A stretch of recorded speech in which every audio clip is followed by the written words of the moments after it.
Alam mo ba, ang maniwala kay Jesus at ang sumunod kay Jesus ay hindi iisa. Tanging 5% lamang ng mananampalataya ang tunay na nakauunawa kung ano ang ibig sabihin ng pagsunod kay Jesus. Una, ang tunay na pananampalataya ay hindi lang nagsasabi ng naniniwala ako kay Jesus, kundi ang pagpayag na baguhin niya ang iyong buhay. Kung salita lamang ang pananampalataya, hindi sana sinabi ng Biblia, kayo'y magsipasok sa makipot na pintuan sapagkat maluwang ang pintuan at malapad ang daang patungo sa pagkapahamak. Ang tunay na mananampalataya ay hiwalay sa mundo. Ang pagsunod kay Jesus ay hindi pagsali sa isang relihiyon, kundi paglakad sa makipot na daan. Daan ng pagsunod, pagsisisi, at buhay na walang hanggan.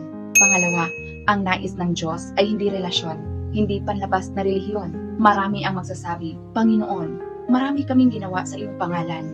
Ngunit sinabi ni Jesus, kailanmay hindi ko kayo nangakilala. Magsilayo kayo sa akin, kayong manggagawa ng katampalasanan. Hindi ritual ang paghahanap ng Diyos, kundi relasyon. Relasyong may panalangin, pakikipag-usap, at pagpapahintulot sa Kanya na makialam sa bawat bahagi ng buhay. Ang pananampalataya ay hindi attendance. Ito ay paglalakbay na magkasama. Pangatlo, ang paniniwala kay Jesus ay simula lamang. Ang tunay na pananampalataya ay nagbubunga ng pagbabago. Ang patuloy na kasalanan ng walang pagsisisi ay pagtanggi sa gawain ng pagpapabanal. Ang tunay na pagsisisi ay hindi araw-araw na paghingi lang ng tawad, kundi ang taos-pusong pagsisikap na hindi ulitin ang kasalanan. Alam ng Diyos ang ating kahinaan, kaya ibinigay niya ang banal na Espiritu upang tayo magtagumpay, hindi sa sariling lakas, kundi sa Kanya. Pang-apat, tinatawag tayo ng Diyos na lumayo sa kasalanan, hindi upang maging perpekto, kundi upang payagan siyang linisin tayo. Kung ako'y inyong iniibig, ay tutuparin ninyo ang aking mga utos. Kapag tumigil na tayo sa paghahanap ng dahilan para sa kasalanan at pagbibigay katwiran sa kahinaan, doon nagsisimula ang tunay na pagbabago. Hindi tinatanggihan ng Diyos ang iyong pagkabigo, ngunit hindi rin niya hinahayaang manatili ka sa kasalanan.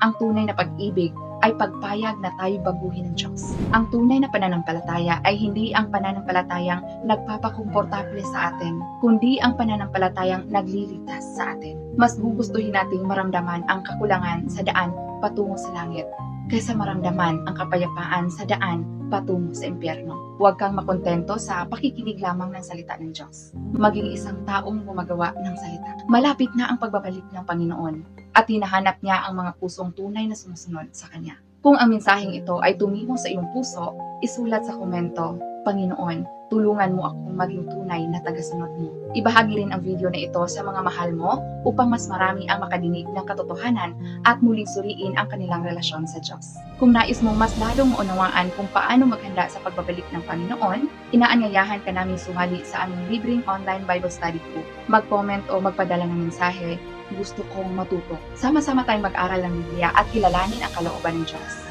upang handa tayo sa pagbabalik ng Panginoon. Naway pagpalain ka ng Panginoon at pagkalooban ng lakas at pananampalataya. God bless po.